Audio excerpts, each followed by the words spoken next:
Jemaat yang dikasihi Tuhan, firman Tuhan untuk khotbah hari ini tertulis pada Kejadian 21 ayat 8 sampai 21. Demikian bunyinya. Abraham mengusir Hagar dan Ismail. Bertambah besarlah anak itu dan ia disapih. Lalu Abraham mengadakan perjamuan besar pada hari Ishak disapih itu.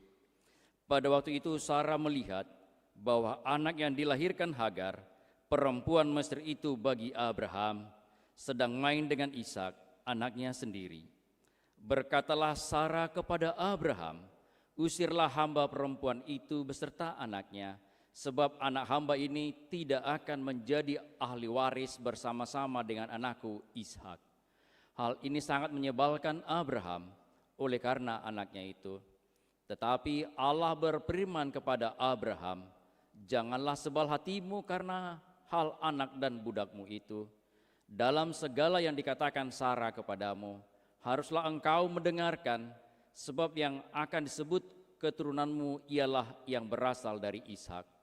Tetapi keturunan dari hambamu itu juga akan kubuat menjadi sesuatu bangsa, karena ia pun anakmu. Keesokan harinya pagi-pagi Abraham mengambil roti serta sekirbat air dan memberikannya kepada Hagar. Ia meletakkan itu beserta anaknya di atas bahu Hagar. Kemudian disuruhnyalah perempuan itu pergi. Maka pergilah Hagar dan mengembara di padang gurun Berseba.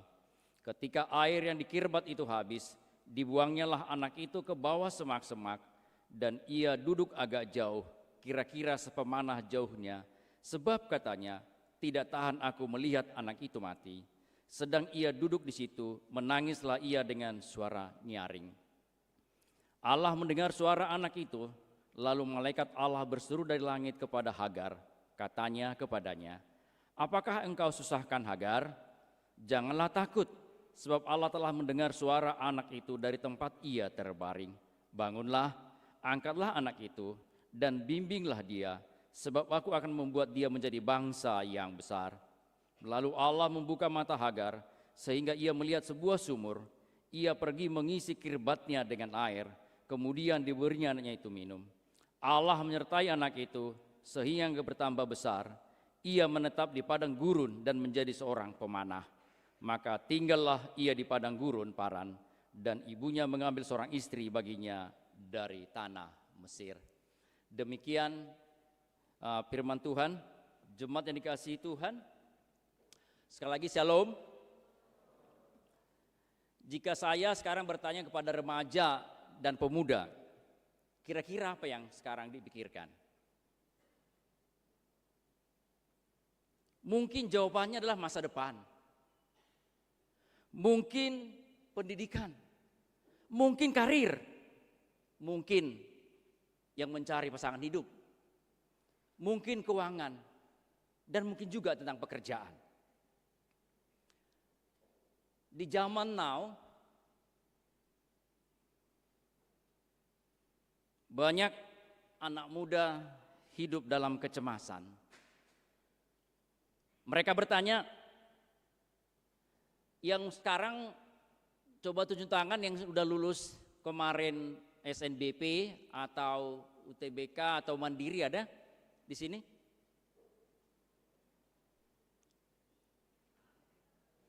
Mungkin yang tidak diterima di perguruan tinggi negeri, di kampus yang diinginkan akan bertanya, kenapa saya tidak diterima?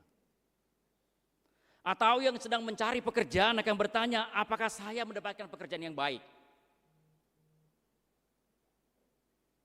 Atau juga mungkin ada yang bertanya, apakah saya akan berhasil seperti teman-teman saya?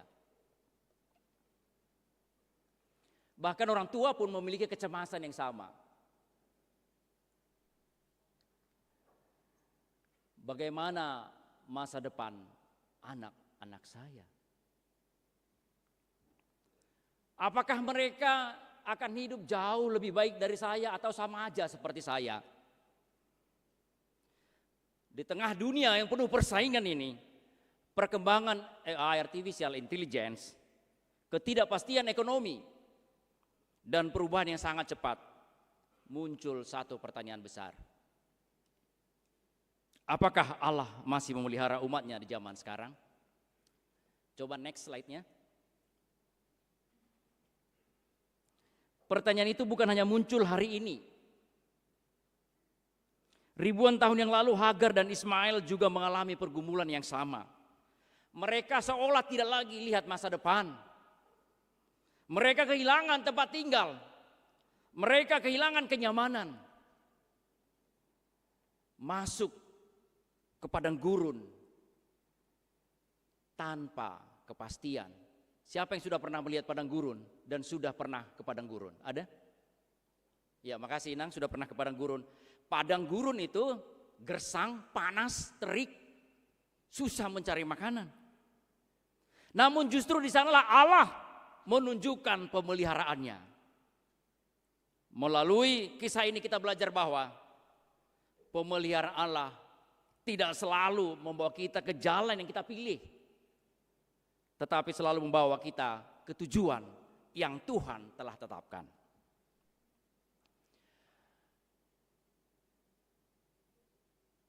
Next.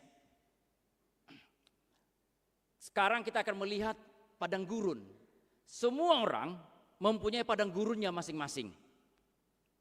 Tadi kalau kita ikuti firman-Nya di Kejadian 21 ayat 14 berkata, lalu Abraham bangun pagi-pagi, dia ambil roti dan sekirbat air. Kita lihat dalam satu masa kehidupan Ismail berubah total. Yang sebelumnya di rumahnya tersedia segala sesuatu, nyaman, ada bapaknya. Sekarang dia masuk ke padang gurun. Tidak ada rumah, tidak ada jaminan hidup, tidak ada kepastian masa depan. Begitu juga mungkin adik-adik atau juga mungkin juga anak muda. Ketika sudah selesai SMA, masuk perguruan tinggi, kemudian kuliah, katakan keluar kota. Kenyamanan yang biasa di rumah, tinggal makan, tinggal teriak, "Ma, Pak." Dan harus pergi keluar kota dan mencari tempat kos-kosan. Yang biasa nyaman tinggal tidur, dan sekarang harus teposeliro, harus tahu orang lain ada, harus bekerja sama, harus cari makannya sendiri. Begitu juga mungkin jika ada di antara amang inang bapak ibu yang merantau ke Jakarta misalnya, yang biasa nyaman di kampung, tiba-tiba datang ke Jakarta dengan penuh dengan kenyamanan, kadang makan pun hanya sekali sehari. Bukankah sekarang juga banyak mengalami hal seperti itu? Tadi misalnya tidak lulus PTN, gagal memperoleh pekerjaan, atau bisnis yang mengalami kerugian, mengalami PHK, hubungan yang telah dibangun bertahun-tahun dengan sang pacar berakhir misalnya. Kita akan bertanya, Tuhan, buasa songonon, kenapa ini harus terjadi Tuhan? Perlu diingat bahwa Alkitab mengajarkan bahwa padang gurun bukan tanda Allah meninggalkan kita. Padang gurun adalah tempat perjuangan kita. Setiap orang harus berjuang dalam kehidupannya. Tidak ada yang tidak berjuang. Padang gurun itulah perjuangan tadi kalau kita ngikuti. Berjuang Hagar dan Ismail. Dan di ayat 21 tadi disebut Ismail menjadi ahli Ismail jadi ahli apa? Di ayat 21. Pemanah.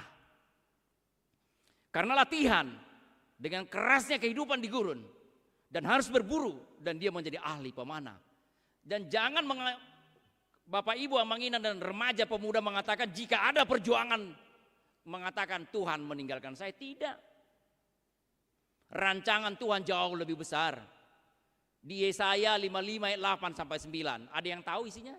Yesaya 55 ayat 8 sampai 9? Tertulis di depan kan? Bisa dibaca. Kira-kira sebab rancanganmu, coba dilanjut. Sebab rancanganmu bukan rancanganku. Rancanganku adalah rancangan damai sejahtera. Ingat, unang uhubi debata. Jangan langsung mengatakan Tuhan telah meninggalkan saya. Ingat di Alkitab, Musa dibentuk Tuhan di padang gurun. Elia dipulihkan di padang gurun. Bahkan Tuhan Yesus dicobai di padang gurun. Dan Hagar bertemu dengan pemeliharaan Allah di padang gurun. Karena itu jangan buru-buru menyampaikan bahwa Tuhan tidak mengasihi kita. Hanya karena rencana kita tidak berjalan seperti yang kita inginkan. Ingat, Dia sedang menuntun kita, menuntun saya, menuntun Amang Inang, menuntun remaja pemuda untuk berjalan sesuai dengan rencana Tuhan, karena rencananya jauh lebih besar. Next. Di sini juga kita lihat di ayat 17, Allah mendengar mereka yang dilupakan dunia. Ayat 17 mengatakan Allah mendengar suara anak itu. Masih ingat tadi lagu kita di ayat 9? Yang Tuhan tahu. Saat kau perlu Tuhan tahu. Saat menangis. Saat berdoa. Nah coba. Nah di sana lihat. Jadi Tuhan mendengar saat kita menangis seperti Ismail. Dan ingat, Amang Inang, remaja pemuda, nama Ismail artinya apa? Barusan kita sebut, Allah mendengar. Saat itu Abraham tidak bersama dengan mereka, tidak ada bapaknya selalu melindunginya. Sarah tidak memperhatikan mereka. Tidak ada manusia yang menolong mereka, cuma berdua. Tetapi Allah mendengar tangisan mereka. Bahkan kehidupan kita juga sering seperti itu, kita merasa di kegelapan. Terasa diabaikan, sendirian, tidak diperhatikan. Karena dunia hanya memperhatikan orang-orang yang sukses dan berhasil. Orang memuji yang diterima di universitas ternama misalnya. Yang bekerja di perusahaan raksasa. Yang memiliki banyak pengikut di media sosial. Atau yang terlihat sukses. Namun ayat Alkitab ini mengatakan, dan lagu kita tadi mengatakan, Tuhan mendengar suara yang sedang gagal. Untuk itu semua datanglah pada Tuhan. Suara tangisan Ismail didengar oleh Tuhan. Tuhan mendengar doa seorang anak muda yang gagal masuk perguruan tinggi negeri, yang bingung menentukan masa depan. Tuhan juga mendengar tangisan seorang ibu yang mengkhawatirkan anaknya. Tuhan mendengar pergumulan seorang ayah yang kehilangan pekerjaan. Dan Tuhan mendengar hati yang kecewa karena harapan belum terwujud. Inilah pemeliharaan Allah yang universal. Kasih Tuhan tidak hanya diberikan kepada mereka yang terlihat berhasil. Kasih Tuhan menjangkau mereka yang sedang terluka, tersisih dan kehilangan harapan. Ingatlah seperti slide itu, putih dan hitam. Dan lihatlah cahaya Tuhan.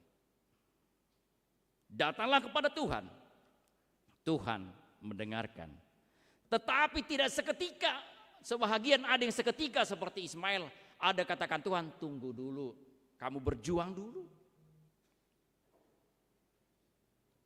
Jadi Allah tidak pernah meninggalkan dan tidak melupakan dunia sampai saat ini. Next. Kalau kita lihat tadi sini Allah membuka mata Hagar melihat sumur, itu di Kejadian 21 ayat 19 berkata, lalu Allah membuka mata Hagar dan ia melihat sebuah sumur. Perhatikan baik-baik. Allah tidak menciptakan sumur yang baru. Sumur tersebut sudah ada, tetapi Hagar tidak melihatnya. Kita juga sering seperti itu, Amang Inang, pemuda remaja. Ketika sedang dilandasi kecemasan, kita takut dan banyak kebimbangan. Sering kita tidak mampu melihat jalan keluar. Sering terjadi dalam hidup. Rasa cemas itu menutup seluruh pintu. Rasa ketakutan itu membuat kita seperti kehilangan arah.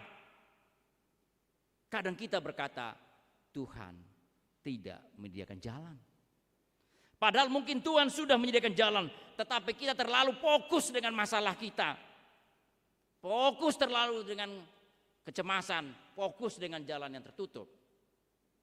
Misalnya jika seorang remaja atau katakanlah SMA tadi bercita-cita masuk universitas unggulan atau SMA unggulan. Ketika gagal ia merasa hancur. Padahal barusan saya baca detik.com tadi, ada seorang calon mahasiswa tidak lulus masuk UGM lewat masuk namanya ujian SNBP, tetapi malah justru berhasil apa? Masuk lewat jalur beasiswa. Masih ada sekolah yang lain. Ada kesempatan transfer di kemudian hari. Bahkan banyak orang sukses justru berasal dari kampus yang tidak ternama. Jalan yang tertutup bukan berarti masa depan tertutup. Buat yang belum lulus masuk perguruan tinggi negeri ternama, banyak jalan. Dan saya sendiri bukan lulusan universitas ternama, Amang Inang. Mungkin juga ada seorang pemuda yang sudah mengirim lamaran ratusan bahkan ribuan, tetapi belum ada panggilan. Ia berpikir tidak lagi harapan. Padahal kita bisa memulai usaha kecil. Di antara menunggu panggilan itu kita bisa belajar aplikasi misalnya. Belajar bahasa Inggris misalnya. Atau bisa belajar jualan online. Ada contoh kecil, contoh keluarga. Atau mungkin yang saya lihat TikTok itu Angelita Sianipar. Di daerah Deli Serdang Medan sana. Mereka 5 kakak beradik semuanya jualan online dan semuanya sukses. Kalau dan anaknya berhasil. Bisa banyak jalan. Kalau belum diterima panggilan bekerja itu, belum ada. Ingat bisa mengembangkan skill. Jangan terlalu fokus pada lamaran. Dalam kasus saya 2 tahun menganggur pada lulusan terbaik. 2 tahun menganggur dan tinggal di rumah orang lain, tidak dikirimi orang tua lagi uang kos-kosan, numpang makan di rumah orang. 2 tahun lamanya. Kalau ditanya ratusan, iya ratusan lamaran itu. Tapi cara Tuhan bukan cara kita. Atau misalnya ada pemuda yang putus hubungan, gagal karena pacaran misalnya. Banyak langsung merasa, waduh Tuhan, sudah 3 tahun, sudah 5 tahun, sudah 7 tahun, ternyata putus juga. Padahal Tuhan sedang memberikan waktu untuk kita mencari pasangan yang tepat. Atau Tuhan melindungi kita dari pasangan yang tidak cocok. Atau Tuhan mempersiapkan kita untuk bertumbuh dan mempersiapkan diri untuk berkeluarga. Kegagalan relasi bukan kegagalan hidup.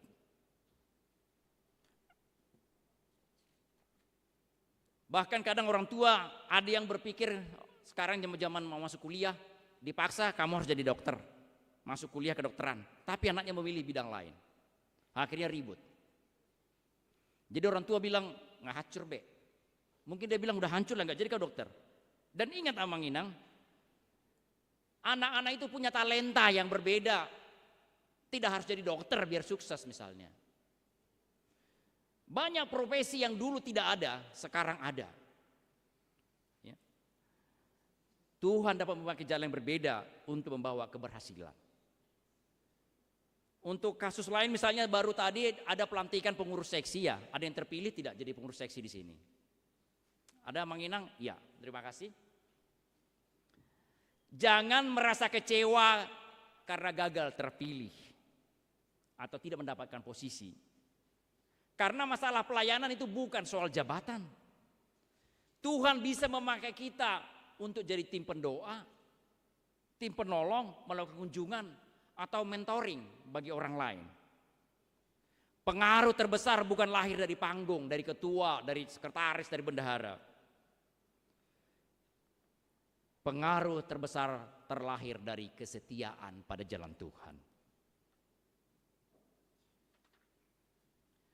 Untuk seluruh jemaat, seringkali kita berdoa, Tuhan bukakan jalan.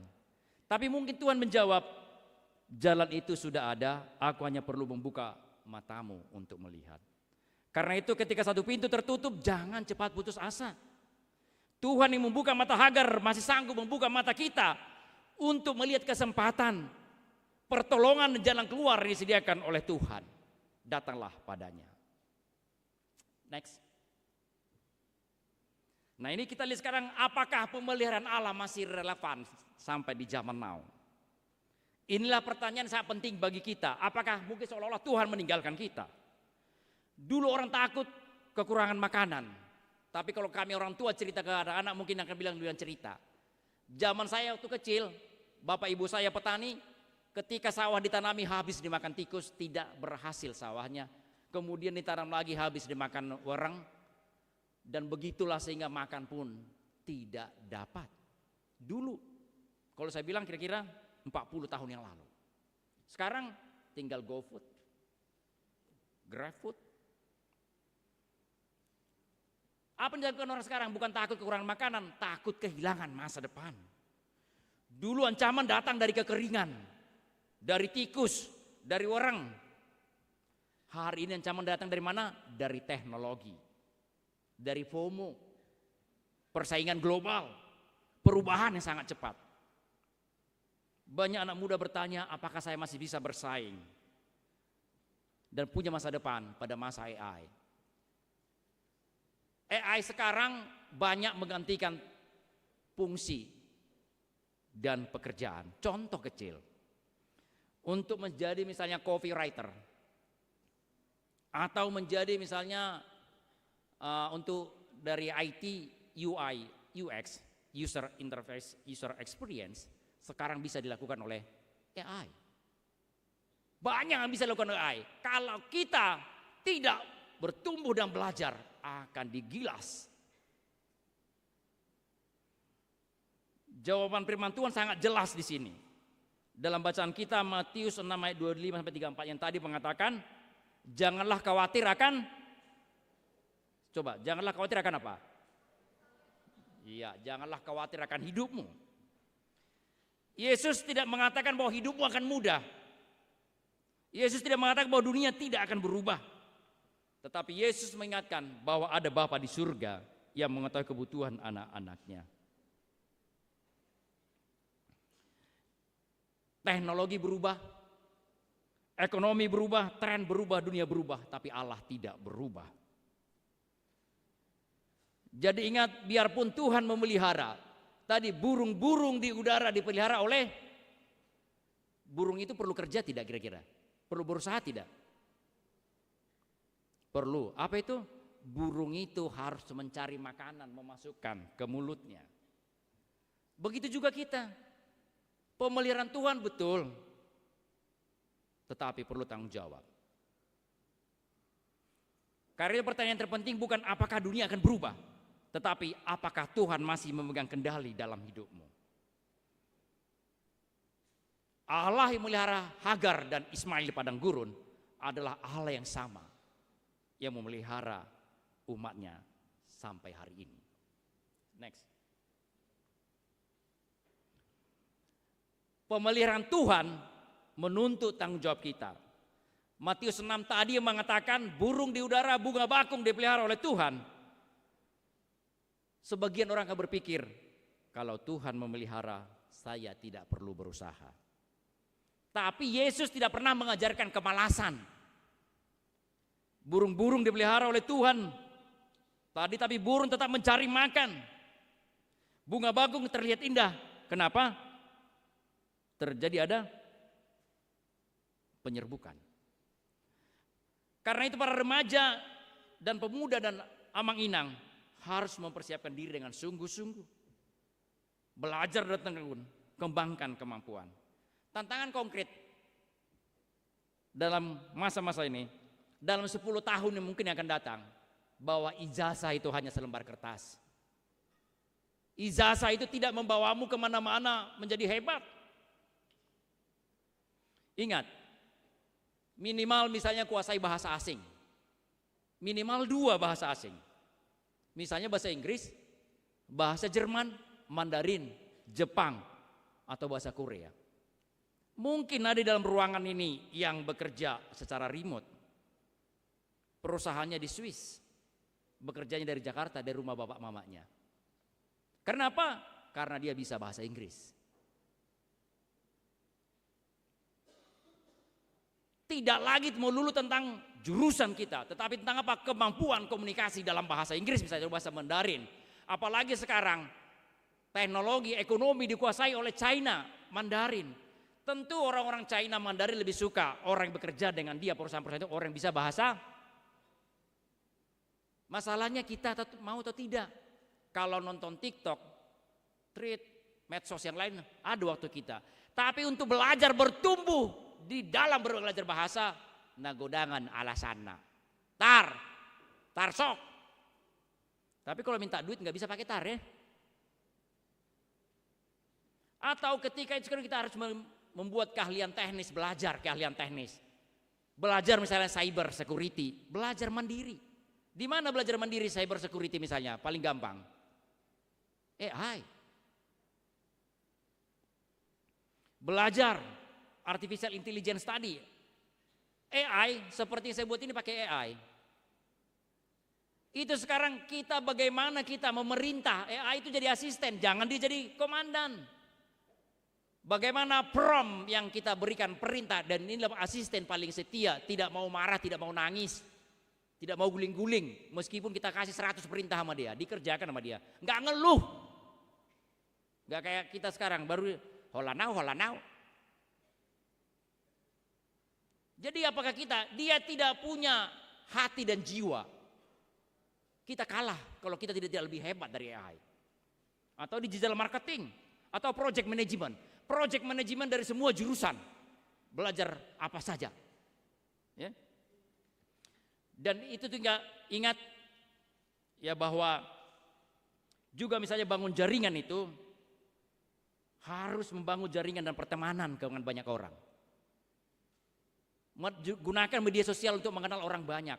Saya suka ketika ada orang tertentu menghubungi saya lewat media sosial, padahal dia hanya kenal lewat media sosial dan bisa masuk, dia dapat nomor WA saya. Saya salut. Amang Inang, saya ketika 25 tahun yang lalu mendapat undangan dari Shell Brunei, Shell Petroleum Brunei untuk wawancara. Padahal saya nggak pernah melamar ke Shell Brunei. Saya tanya, Anda dapat dari mana data saya? Ternyata kawan saya yang bekerja di Shell Brunei merekomendasikan saya untuk masuk Shell Brunei Petroleum. Dan di sana tentu Shell Brunei lebih yakin dan percaya dengan karyawannya sudah terbukti dan merekomendasikan orang lain. Itulah positifnya, bukan KKN negatif. Makanya berteman bersahabat dengan banyak orang. Tetapi tingkatkan kemampuanmu sehingga ketika temanmu mengatakan kamu hebat, dia akan mengusulkan kamu untuk direkrut oleh perusahaan-perusahaan raksasa. Begitulah perusahaan asing di luar negeri, di luar Indonesia merekrut karyawannya, bukan melalui namanya kadang lowongan terbuka. Dia sudah selektif melalui karyawan yang kenal, temannya yang dirasa hebat panggil ke sini biar kami tes. Dan itu sudah saya alami. Dan bangun karakter Kristen. Kita harus berbeda dengan orang lain, harus jujur, disiplin, bekerja keras. Karakter adalah mata uang yang nilainya tidak pernah turun. Yang paling langka bukan orang cerdas, yang paling langka adalah orang yang jujur, disiplin, dapat dipercaya, bertanggung jawab, dan takut akan Tuhan. Next. Coba kita lihat yang di depan ini adalah contoh karakter orang Kristen. Jimmy Carter, ada yang tahu Jimmy Carter? Dia dulu guru sekolah minggu. Ini adalah dulu mantan gubernur Georgia dan presiden Amerika Serikat tahun 77. Dan peraih hadiah Nobel dan banyak hal lainnya. Karena dia berjuang terus dari ayahnya. Ayahnya adalah seorang petani dan juga petani kapas dan punya usaha. Kemudian ada Pat Gelsinger, itu adalah contoh iman Kristen yang selalu bicara tentang imannya. Itu adalah pimpinan perusahaan teknologi. Atau Lionel Messi, kemarin umurnya 38 menciptakan hat-trick ke gawang negara apa? Aljazair. Dia sampai di situ ingat, umur 13 tahun dia sudah meninggalkan Argentina dan berangkat ke Barcelona di Akademi Sepak Bola Barcelona.